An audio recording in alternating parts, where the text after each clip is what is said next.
তো আজকে মায়ের জন্মদিন, তো সেই কারণে সামান্য কিছু আয়োজন করেছি। তো এখন দুপুরবেলায় খেতে দিয়েছি, প্রায় 2টো বাজতে যায়, অনেকটাই দেরি হয়ে গেল রান্নাবান্না করতে করতে।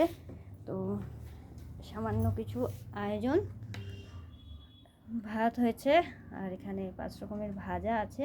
5 রকম না, অ্যাকচুয়ালি বড়াটা যদি আমি ধরি তাহলে 6 রকম। মাছের ডিমের বড়া আছে, বরবটি ভাজা, মাছ ভাজা, ফুলকপি ভাজা, পটল ভাজা, কুমড়ো ভাজা, আর লেবু, লঙ্কা, নুন, আর এদিকে রয়েছে রুই মাছের ঝোল ফুলকপি দিয়ে, আর রয়েছে মুসুরির ডাল, এখানে চাটনি, আর রয়েছে মিষ্টি।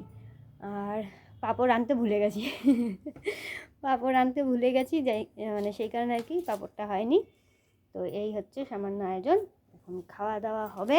কেমন লাগছে বলো, কেমন লাগছে বলো, চুপ করে বসে তুমি কেমন লাগছে? ভালোই লাগছে। এবার খাও, খাবো। খেয়ে দে বলো কেমন হয়েছে। নিজেই রান্না করেছে তাই জিজ্ঞেস করছি কেমন হয়েছে। ঠিক আছে, চলো খেয়ে নাও।